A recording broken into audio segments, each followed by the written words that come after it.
Hi, welcome to our show. You're on the move with Margaret today, and I'm always on the move, as you well know. Just come back from Canada, which was amazing, and I'm back in Fort Lauderdale. And today I'm being joined by a very, very fantastic woman who is sitting in Johannesburg at the Wanderer Stadium, which is Ellen's favorite place in the whole world. Helen, thank you so much for joining me on the show today. But before you say hi to everybody, I just want you to know that Helen's career has taken me across 43 countries. I'm trying to go to every country in the world before I die. And I've been to a lot, but I haven't actually worked in 43 countries. So that was incredible. And she's found a way that can change the trajectory of your life. And I think this is it. And as girls, we all have to be reinventing ourselves on an ongoing basis. You've got to be reinventing yourself in this life because life is changing so fast. So Helen, welcome to the show. I'm so happy to have you here. It's wonderful to be here. She's a speaker, author, and an expert in networking. Now, I love that because I love networking. And as you know, I have networking in my stores right around the country every single month without fail. And I started a networking group here in America as well, which is unusual for them. They'd have like their BNIs and that type of thing. But just a networking group where girls can just get together and share, I think is so important. As you get older as a woman, you need your girlfriends, you need women to share things with because your life changes so much and you just need to share. As women, we love to chew the cud and to chat. And you're an expert also in personal branding and mindfulness is very trending at the moment. So welcome to the show. And say hi to everybody. And then we want to go back and find the real Helen, but growing up, how your life growing up has shaped how you act today. It's lovely to be here. I've always admired your brand. So I grew up on the East Rand in Edenvale. I'm the oldest of 4 children. My mom is a retired school teacher. My dad is a retired graphic artist. And there was a lot of love and independence in our house, but there was very little money. And it was only because my parents didn't have networks. They weren't people who knew people. And when I went to school, I met other people who had fathers who'd been to those old boys' schools, where the boys actively form these very powerful networks. And and those networks served them their whole life. And what I realized is that even if you didn't go to a boys' school, even if you didn't have parents like mine who weren't good networkers, you can still learn the skill. And I've learned it, and I've also changed the trajectory of me and my family's life as a result of that skill. So I know the importance because I've lived it. Absolutely. And I think that old boys club was something that us girls never had. But, my daughter went to a private school in Pietermaritzburg and she left there in 1996. I think she wrote matric. And those girls are all still friends today. And to me, that's just incredible. My matric year, we were 12 girls and of which 8 got married the year out of school. And we all went our different ways and we've never seen each other since. So I always think that's amazing to have that old boys club and to have people that you can call on to help you. Like now I'm struggling with a situation in Cape Town where I'm struggling to get my plans passed. And I don't know anybody there who can actually go in and help me. And I'm sure there would be somebody who could go and knock on the guy's door and say, please get these plans through. So I think it's so important to have those connections. And I always say to people that no matter what business you're in the people business, because people are what makes a difference in your life. What do you think about that? Yeah, absolutely. And, I think the guiding principle that I think works well is to imagine all your relationships as bank accounts. And you always want to have green in all your bank accounts. So, in other words, you want to give more than what you've extracted. And if you do that, then you're destined to have relationships that will not just be transactional, they're actually relationships that will last you your whole life. I've never thought about it like that, but it's exactly what it is. You've got to put those deposits into those bank accounts, into those networkings, so that you can draw them out if and when you ever need them. But Exactly. so growing up, and especially like in Edenvale, and I grew up in Pietermaritzburg, and my parents didn't even know what networking was all about. And what you sort of realized, and you said, I'm going to work on this, and did you think I'm going to make a career out of it, or did it just happen? Well, I'm an ex-accountant, believe it or not. So that's what I studied. And I moved from accounting and then I lived in Dubai for 5 years. And that was my first experience of being an entrepreneur. Yes. I had my children in Dubai, and I saw these expat women who we all were having children for the first time. None of us knew what we were doing, and we couldn't work in Dubai because of like visa rules. So I bought the Moms and Tots franchise to Dubai, and I just started it in my house. And it was my first experience of being an entrepreneur and also networking, suddenly meeting women from all over the world that I'm still friends with to this day. And our children are all like late 20s. And I think, that was my first experience that you can create something out of nothing and be an entrepreneur. And really, that's what entrepreneurs do. We grow things. And when I came back to South Africa and I started working at Wits Business School. And at Wits Business School, there was a piece of research about how women and men network very differently. And they'd just seen that women and men will get to a senior level in the organization. And then for some reason, the women were getting left behind. And they found that it was the difference in the size of their business networks. So it's not that we weren't good networkers, because we are as women. We'll swap information. I mean, you and I have already done it about our best lipstick, etc. Where are the best schools for our children, where are the best gynecologists. Where the women naturally do that. But what they do it in their personal life, they don't do it as much in business. It's so true. And it's so true. And also, women don't like asking for help, but they don't like No. asking, where men are quite happy to ask. And I think that's also a huge, huge difference. But it's quite interesting to see that they do, they go up and then they just, women plateau out and the men just carry on going. But I think that's changing a lot. I've just heard our property princess in Cape Town saying today that 70% of all the residential homes in South Africa are owned by women. So I think that's going to change the narrative quite a bit. But talk about that. You had identical twin daughters, which must have been amazing. But it must be you were there. You're going to have your first baby. Oh my God! And I'm going to have two. And then how did you manage that? To sort of, at least you were at home with them. Then how did that work? Well, we were actually in Dubai still, so I didn't have family or anyone around us. But I mean, first of all, I was surprised. I thought I was pregnant with one boy, and I'd had two scans, and then at 20 weeks, radiographer or ultrasound person said to me, "Oh, I've got a surprise for you." And I thought she was going to say there's one boy, and she said there are two of them. And I mean, I literally nearly fell off the chair because I was not that. I've never motherhood has been a defining part of who I am, but I was never that girl who wanted the white wedding dress and the children and the whatever. So it's Yeah. one of my roles that I had to dig deep for, because I Yes. think I was completely unprepared. And I think someone up above thought, well, she thinks she knows what she's doing. Let's give her two and see how well Yeah. she does with that. That must have been incredible. I battled with one. I wasn't a natural mother either. I made myself be a good mother, but it didn't come naturally. But tell us now about running the New York Marathon. How did you manage to train for a marathon in the middle of all of that? Well, really, what happened is I went on a program in the States, in fact, quite near to where you are now, in Orlando, in Florida, called the Corporate Athlete, about 15 years ago. And at the Corporate Athlete program, the premise of it is that business people can learn from people in sports around performance. Athletes, they know how to peak and they know how to recover. They know how to train. Whereas business people, we often don't have training built into our schedule. We just want to perform all the Yes. time, and we don't understand the value of recovery. And I think when I went to that course, there was a strong emphasis on nutrition, what you ate, how you moved. And we had an ex Mr. Universe who was our physical trainer, and he That spoke must have been about. fun. No, indeed. And, so in other words, the whole course looked at you as a whole person, because often leadership development is often done around people's heads or their hearts. We don't take the whole body into account. And increasingly, I realize, that's a mistake, because for example, if you're not sleeping properly, you can't function optimally. He said, if you're not exercising, which I was not exercising at that time, he said, start when you go back home, put your running shoes at the bottom of your bed. So I was a good delegate and I was very inspired by the program. So I came back and I started putting my running shoes at the bottom of my bed. And then they started to irritate me and I got my feet into them. I started to walk. Then I started to walk and run. And eventually, and then I thought I was part of a running club in Bedford View. And, someone said, well, why don't we run the New York Marathon? And I was like, yeah, why don't we do that?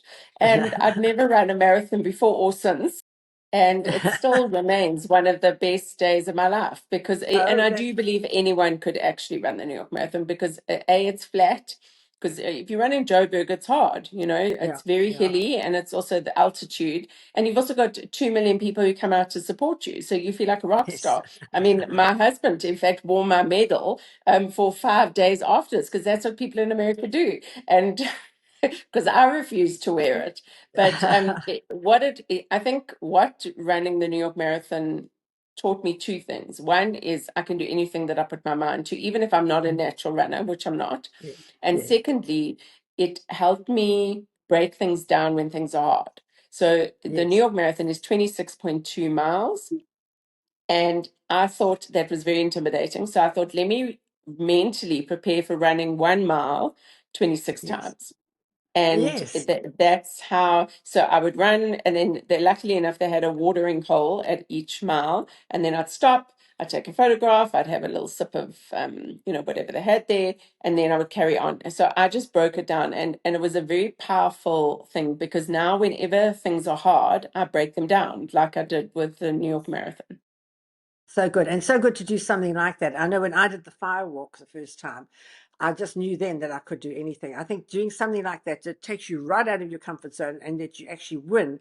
And I mean, quitters never win and winners never quit. So you just have to carry on and make it happen. And I think that's incredible. But now you've got a book on mindfulness called How to Stay Sane in an Insane World. And the world is insane today. It's absolutely crazy. I mean, from the old days. So what prompted you to write the book? Well, I think since when I attended that corporate athlete program, there were two takeaways for me. One was the running, which I've already spoken about, and the second one was about the power of gratitude and meditation. If you want to make your mind stronger, I'd done a meditation course when I was at Wits, when I was a student, and I remember going through like a really bad breakup. And I was doing the meditation course at the same time, and I was amazed to see on the days that I meditated how Yes. mentally much stronger I was than on days I didn't. Like I could Yes. literally see a difference. So Yeah. I have meditated for most of my life. It's one of our rituals. My husband also meditates with me in the morning. And Yes. I found that it makes me more resilient and strong. And I just think in this crazy world that we find ourselves where we're multitasking into a coma, we're not fully present. We're on our devices, and tech has played a Yes. big part of that. I mean, I read the most horrifying stat on the weekend in the FT. They said that in the States at the moment, 10% of young people between the ages of 16 and 24, so 10% of them are not seeing anyone they're having no social contact with anyone on a daily basis. And 10% is a huge, so you see why, the rising anxiety is coming. So I think, we've got to take control of our relationship with tech, and that gets in the way of us being more mindful. Yeah, absolutely. And I also think meditation is so, so important. I say to people, if you haven't meditated, it's like not bathing since you were born. You've got all that gunge inside of you, but meditation clears it out and clears the pathways and gives you a focus going forward. I'm a great believer in meditation. I think it should be compulsory everywhere. But let's go back to the old days in Edenvale. And when Edenvale was the place in those days, and it was really where so many people grew up. And when you think about it, from those little places, they've branched out and gone right around the world. Also, growing up in a family, and I remember my family, I grew up in a very negative family. If you asked my mother how she was, she'd think of something bad to tell you, because you only thought of the bad things. You never thought about the good things. So going from that mindset into the mindset that you're in now, how was that transition? I mean, if I've done that Gallup Strengths Finder, and Yes. positivity is one of my biggest strengths. So I think I was naturally born an optimist. I have two grandmothers who I was very close to as a little girl. And one of them, they were both very influential. One actually got married 7 times, five Oh, wow. husbands, two of them twice. Yeah, she was a real character. And the other one, and so they were very influential for different ways. One is they taught me about connection. They taught me about thinking. They taught me about nice clothes. So a lot of the loves that I have are from them, and both of them were very positive women. They always saw the better side of life. And I think it's, I mean, one of the things when I did the research for the mindfulness book that came up was how if you let your brain naturally do its work, your brain is actually a very negative organ. It's not there to make you Yes. happy. Your brain's Yeah. there for two reasons. One is to help you think and solve problems, and the other one is it's constantly scanning for danger. So I think, if you realize that, and you've almost got to interrupt that pattern. And for me, interrupting that pattern by meditation, which I think, cleans your brain, to your point, Yes. and Yes. gratitude, which helps you focus on all the blessings you have. So if you can bookend your day with meditation in the morning and gratitude at night, then I think you go a long way to train your brain to be more positive. Absolutely, and that's what it's all about today. To actually think, especially words. Words are so powerful. If you can speak in positive words, I think that's amazing. But let's also go back to your old days. And you had a school friend, and when I read the story, it was a bit like Rich Dad Poor Dad. You had your family on one side, but you had a school friend whose family was doing completely different from you. How did that? Tell us that whole story. Well, there were quite a few friends in my class who had dads who had networks.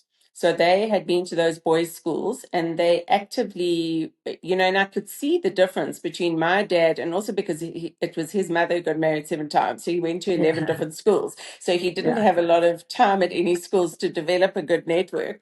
But to the other, these men that I looked at, their networks were benefiting them. And what I yes, noticed is how financially we were in a very different position to them. And the only difference, there was same love, same independence, but the difference was the size of their networks. And I correct. realized, like, if I wanted to be more successful, then that was definitely something to learn. Absolutely. Now, did that come to you naturally, or did you think I'm going to go and learn about connecting and I'm going to set up a network for myself? No, I think it kind of happened. I am naturally curious about people. I Yes, love finding out about them, and curiosity is one of the yes, best networking yes, skills. yes. So I think that I am interested in people. I mean, I had an engineer once tell me when I told him, what would classify, you to be a good networker, and I said curiosity. He goes, yeah, no, I don't care about people. I'm not actually interested. Is that a problem? And I said, yes, it is a A problem. big So problem.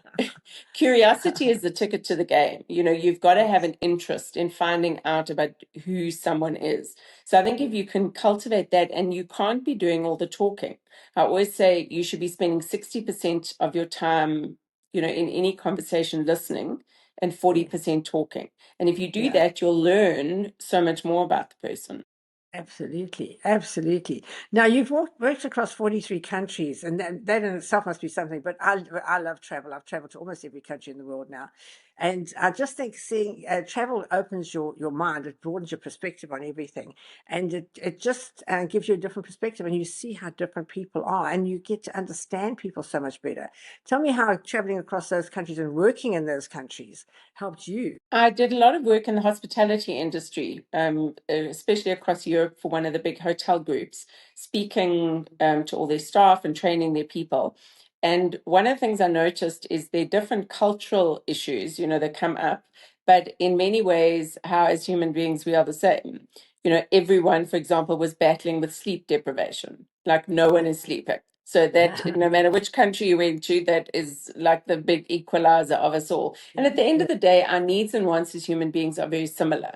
But it's yeah, how, I was fascinated when you go to the Nordic countries, where a lot of them would rather have a sauna in their house than a bath.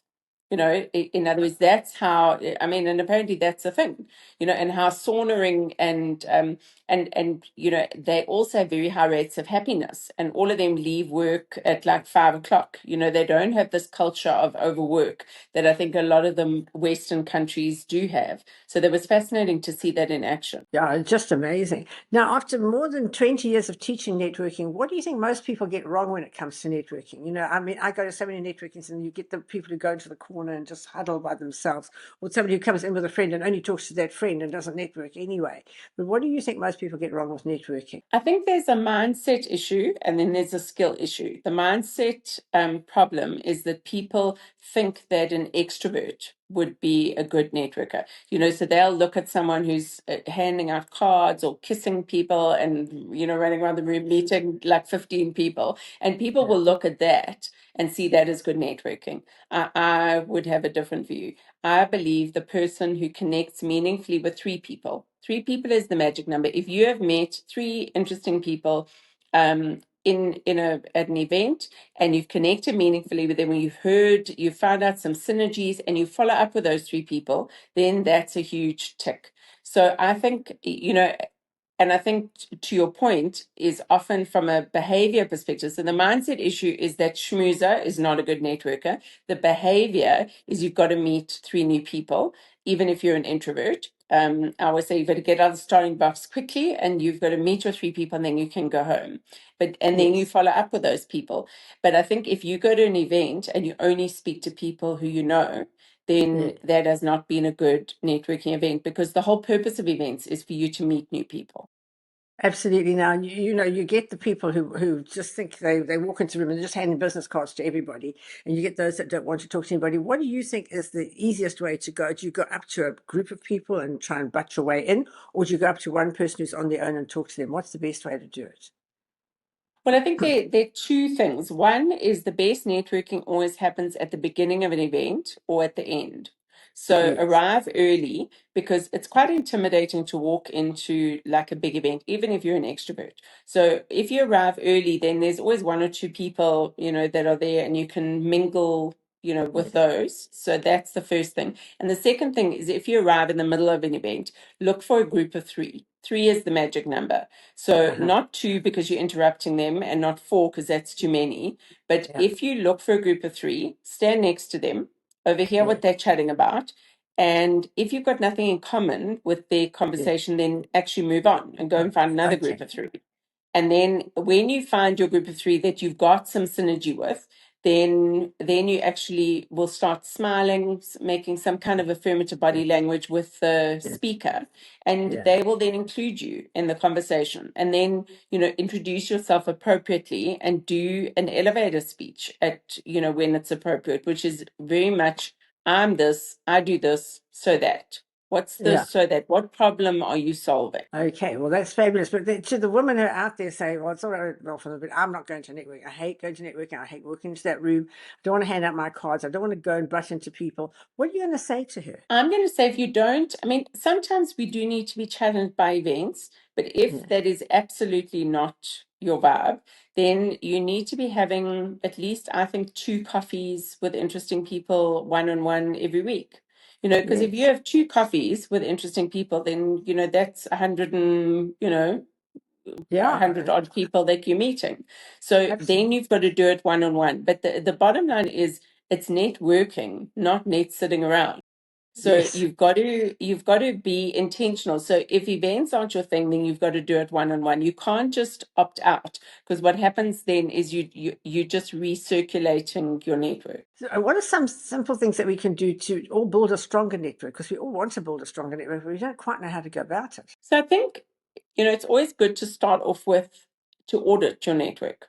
So, if you look at your phone, go through your contacts and think of who are the top 20 people in my network. And your criteria for thinking of who those people are is, who are the connectors. So Yes. connectors are very interesting people. They are, if you know 50 people, they'll know 500 people. But what's Yes. interesting about a connector, and Margaret, I think I would imagine you are a connector, because there's some people's jobs that actually involve connecting. So say, for example, if I was a professional matchmaker, I'm introducing someone and someone else who is hopefully going to fall in love and get married. A recruitment consultant, they play the job of being a connector. They just charge a fee for doing that. So I think that if you can, your connectors are like your unofficial PR agency. So once you've identified who those people are in your network, you need to be having face-to-face contact with them once every 3 months. Because Yes. for some reason, they're not good on the phone and they're not good on email. They're face-to-face people. But when they sit down with you, they will give you their absolute attention. But Yes. if you're not seeing them for, if you identify who your connectors are and then you haven't seen them for 6 or 8 months, then literally Yes. they are out of sight, out of mind. Absolutely. I think you're so right there. You know, everybody wants to be the person who's invited to the networking, but how do you become that person? It's such a difficult, it's a fine line because you don't want to go and say, oh, whoa, this is me, I'm so great. But by the same token, you don't want to go there like a little wilting flower in the corner. So how does one approach that if you want to be, you want people to invite you into their networking because everybody has them. But, how do you become that person? So I think, there's a wonderful book called Never Eat Alone by a guy called Yes. Keith Ferrazzi. And Yeah. him and I have a very similar networking philosophy. And he speaks about I speak about what can I give, not what can I get. And he speaks Yes. about how can I serve you. And if you Yeah. think, how can I serve you? Like, what value can I add to your life? Then Yeah. that makes a lot of people a lot more comfortable with the concept of Yeah. networking. Yeah. Now, something else you speak about is brand. Now, I'm a great believer, and you build your own brand. If you either you build it or everybody else builds it for you.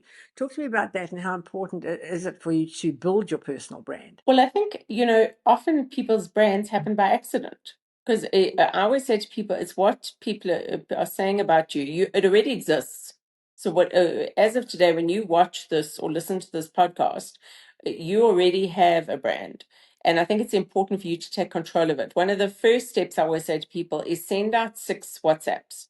Choose 6 people who know you quite well and say to them, I'm concentrating on my brand. If you had to describe me in one word, what would that word be? So do a quick 360-degree feedback exercise. What are people saying about you at the moment?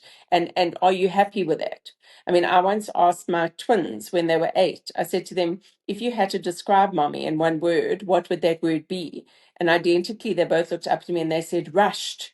I said, rushed. Oh, They said, yes, mommy, you always pat your wrist and you're always in a hurry and you always, and I was devastated that that was my brand, and so we have, for those of you listening, we have mother brands, we have daughter brands, we have partner brands, we have wife brands. We play, and the more consistent your brand is, the more well developed it is. But to start off with is send out those WhatsApps. It's a very interesting exercise. fantastic. I'm definitely going to do that. Now, what are you going to say to people who say, oh, this networking is only for influencers and people who, have to get out there and make things happen? What are you going to say to those people? Because basically we should all be doing it all the time. And especially now with social media, the influencers are so important. And they say influencers, I mean, look at David Beckham in the World Cup. He was on 20 different ads. I mean, his agency, I think they deserve a pat on the back for getting him to do all that. Because, I mean, if I was as rich as him, I don't think I'd want to be doing 20 different ads for different products for the World Cup. But I mean, it shows the power of that Beckham brand. And a Absolutely. friend of mine who owns an ad agency has just been to Cannes. They've just had their big Yes. ad awards. And she was saying that marketers are going to be spending 30% of their budgets on influencer marketing now instead of, paid for advertising. Newspapers.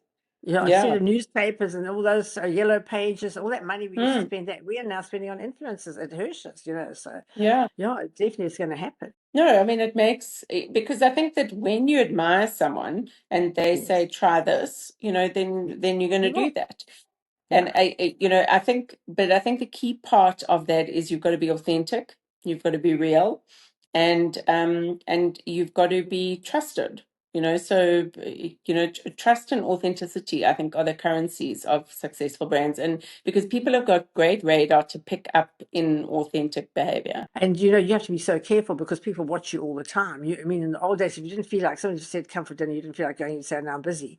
Now they can see you weren't busy. You were at home watching a movie. So you have to be really, really authentic, and you have to be 100% honest with yourself and everybody else. And you've got to be totally transparent. And a lot of people don't like doing that. They don't like putting themselves out there. So what should somebody do if they really wanted to start being intentional about their brand? Where would you start? So I'd certainly start off with those 6 WhatsApps, and then I would Yes. also think, what do you want to be known for? So also Yes. once you get that feedback from people, so just like me as a mom, I wasn't happy with being known as the person who was rushed. That's Yeah. not my mother brand. And then I Yeah. actively worked to change that. So then think of what behaviors do I need to shift and change to dial the needle of that brand. If I were to be known as someone who is professional and I'm always late, Yeah, then that doesn't work. behavior is something then that needs to fix. I call it a coffee stain on your brand. You know, I was once flying from Joburg to Cape Town and my tray table flopped down, and in the middle of my tray table there was a coffee stain. And immediately that coffee stain made me go from feeling safe to feeling unsafe in Yeah, that aeroplane. And I've yeah, applied that to us as brands. So we have behaviors that kind of should sit on our shoulder that which prevent your brand from going to the next level. And it's things like being late, you know, not switching on your camera on online meetings, you know, not getting back to people, not replying to emails. How you look could be yeah, a coffee yeah. stain.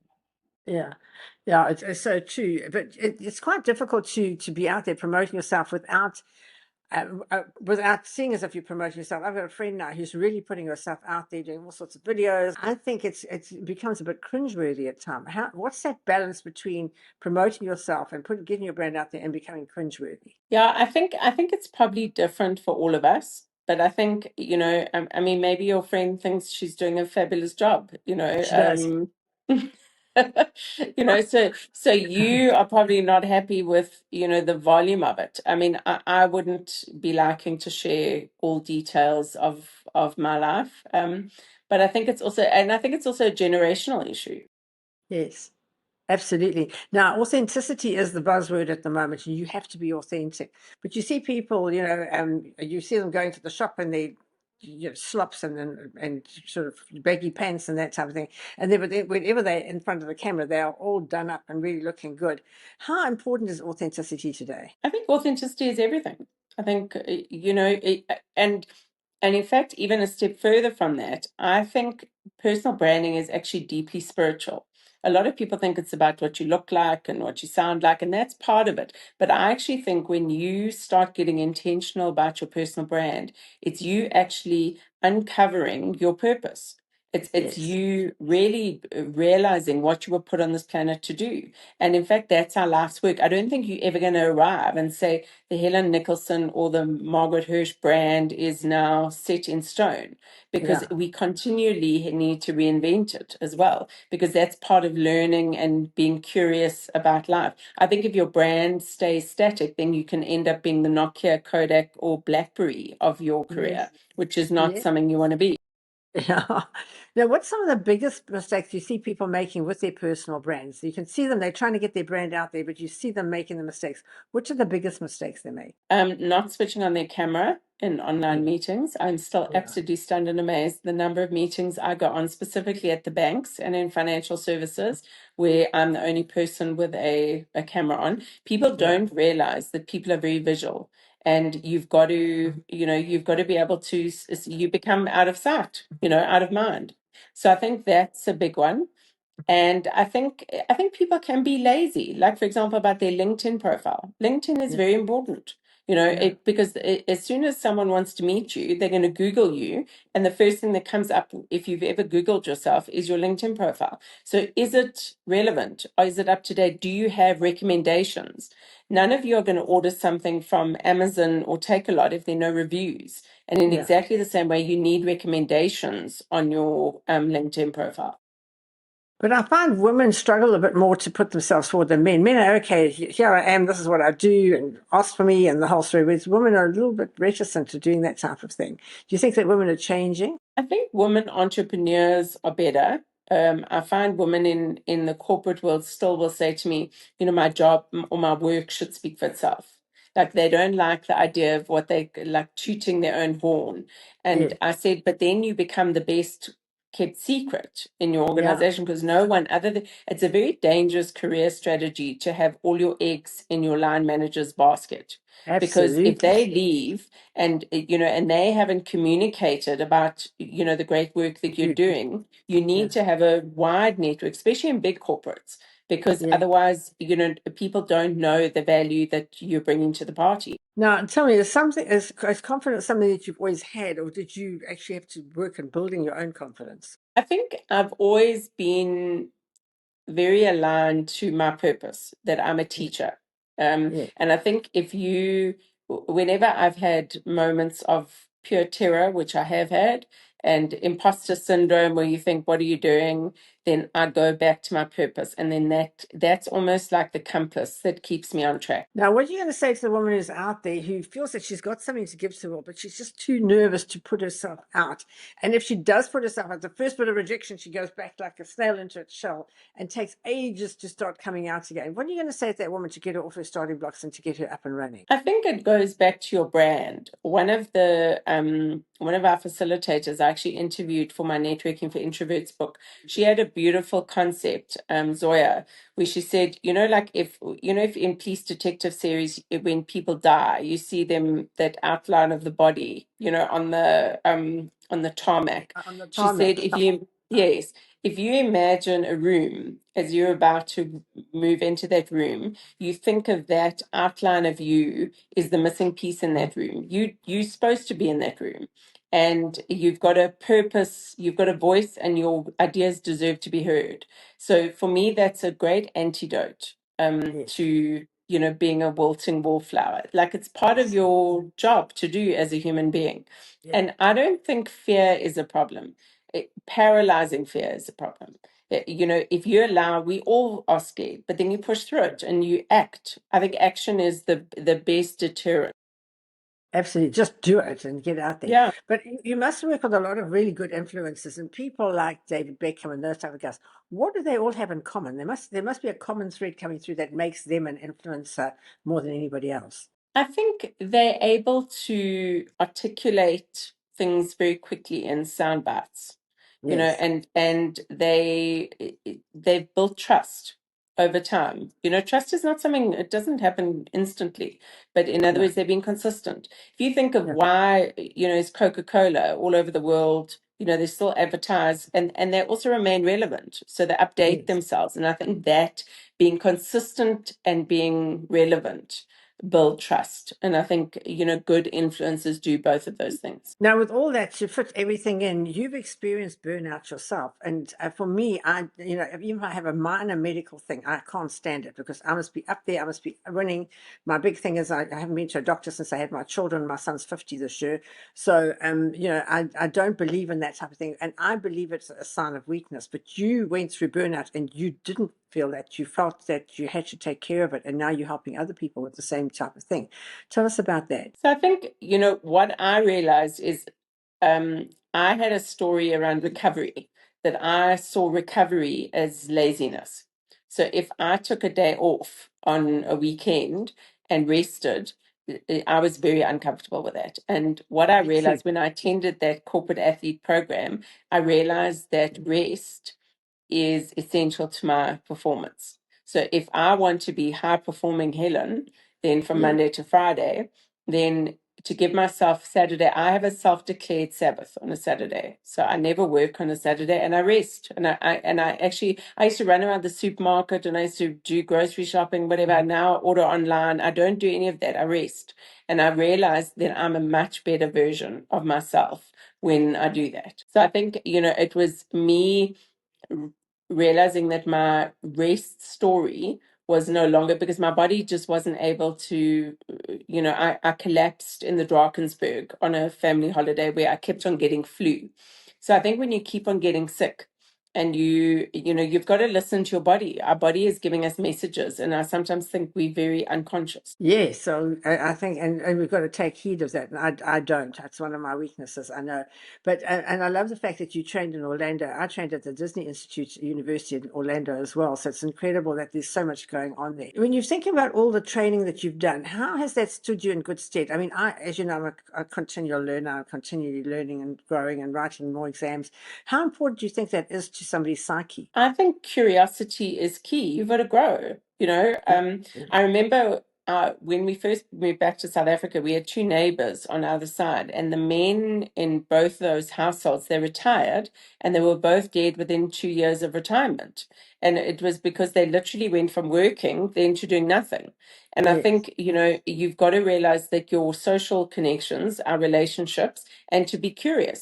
I went to a conference at Google just before COVID, and they spoke about this concept of relevancy quotient. So, relevant, like EQ, emotional quotient, relevancy quotient is something the tech firms will use to recruit people. So, how able are you to grow? And I think that that's a key part, and we can never stop learning because otherwise you do become irrelevant. Yes, you do. I know. I went to stay with my sister-in-law, and she said, Margaret, I feel like I've become invisible. She said, I'm not necessary anymore. And she said, I'm so invisible they sometimes don't even greet me when they come in. So I think that's, you've got to really take care of yourself and don't get to that stage.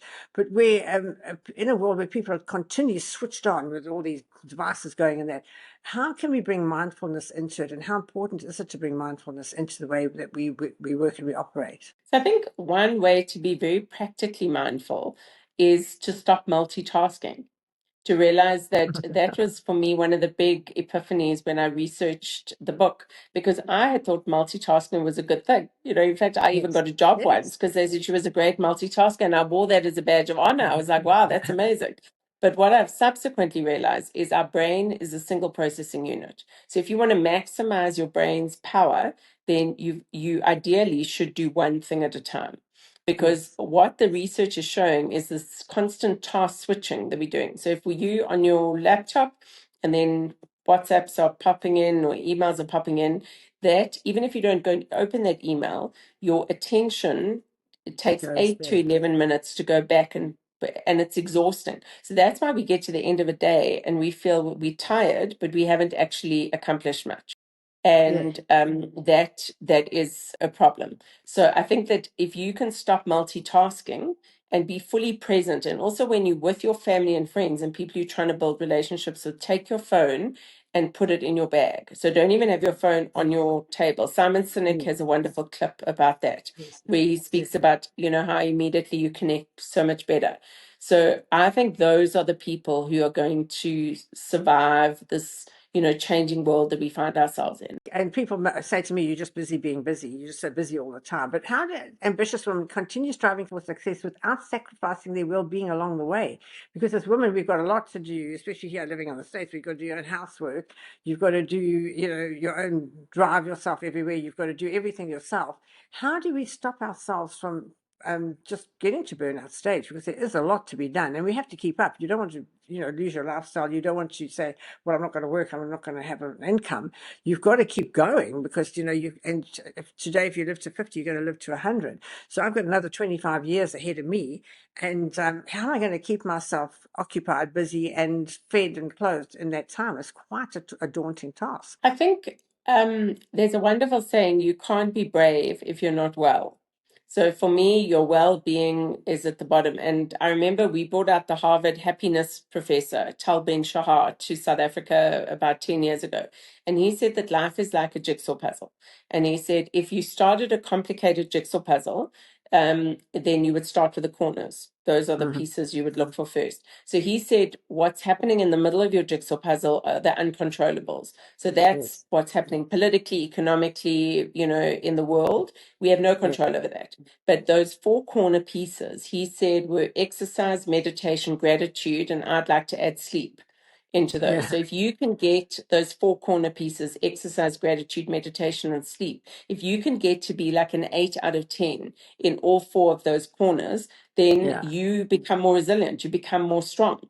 And then I think physical resilience, especially for women, what I've noticed so much is women have stopped exercising since COVID. I mean, we see it on our leadership programs. Like literally, if you will test 110 women, maybe 40 of them are exercising on a regular basis. And then you said, when did you stop? And they all stopped around 2020. So I don't Um, think we're at the same level of physical activity that we were in 2019. And for me, your emotional resilience, the way to get there is through your physical yes. resilience. Yes. Now, with doing all this and still bringing your daughters up, how did you manage to juggle that act? As a mother, I think you've got to decide what is going to be your brand as a mother. Yes. So Yes. I realized very early that I thought, what am I good at? So I love to read. And what I love doing, I love to read. So I always read to my children every night. I like building businesses. So I taught them about being an entrepreneur. I like children with good manners. So manners were non-negotiable for me. I like building relationships. So they understood about networking very early. I like skincare. So I Yeah. always taught them about looking after their skin, and I like to invest money. So those were 6 things that I was interested in. I thought I was good at. So those are the levers that I try to focus.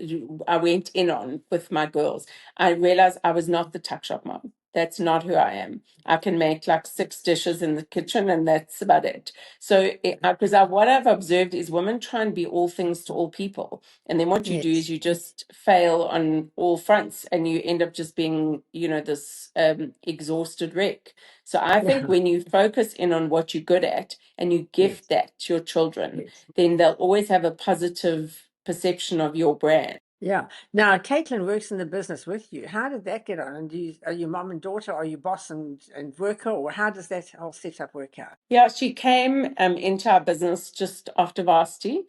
She did a work kind of experience in Dubai and then came into the business. And her twin sister has been living in London for 8 years and is, in fact, just arrived back in South Africa on Monday for good, which is very exciting. So I've got Oh, both my wow. girls within a kilometer radius. But Wow. yeah, so I'm the CEO and founder, and Caitlin's the MD of one of the businesses. And I mean, it's been hard, I must say, and both her and I will confess. It's I mean, you come from a family business too. I think it's tricky. It's knowing when you can't talk about work. Especially both our husbands get very annoyed, so we can't talk about it at the dinner table. But Yeah. we're both passionate about it, and I think at our best, we actually bring very different things to the party. So it's about always going back to that. So tell us about your husband, Michael. Where did you meet him and how long have you been married? So we met in 2020, and we have a mutual friend that introduced, no, 2010, sorry. So we've been together for Yes. 16 years. Yes. And so he's older than me, and Yes. he doesn't have any children, which I think also makes second marriages easier. And he's a wonderful stepdad to my children, and he's definitely my soulmate. So I've considered myself very lucky. He's actually been in ICU this last week. He had a kidney problem and he broke his back. He fell at the rugby. So he keeps on telling everyone it was a rugby injury, but it was really more in the stand injury. But it's those. I think there's no accident that my career took off in the year that I met him, because I think I had that soft landing space at home to go to, and then I could, be this brave entrepreneur, having that soft landing. What do you think's been the biggest defining moment in your life so far? I think when I made the decision to leave Dubai. So I was married to the girl's father, and everyone told me that I should be an expat wife. I shouldn't come back to South Africa. And I just, in my heart of hearts, knew that I wanted my children to grow up in South Africa. I didn't want to be an expat wife. I wanted to build my own career. And his life was very much going, every 2 or 3 years to different countries. And, making that decision with 2.5-year-old twins, walking across the tarmac, knowing that your life would probably never be the same, especially when there are a lot of voices telling you that it's Yes. not the right thing, but Yes. knowing in your heart of hearts it was. And singularly, it was the best decision I ever made for all of us. That's so incredible. But what's been one of the hardest lessons you've had to learn in life? I think probably growing a business and growing a team. I don't think I was a natural leader. I'm more of a lone ranger, and Yeah. actually learning.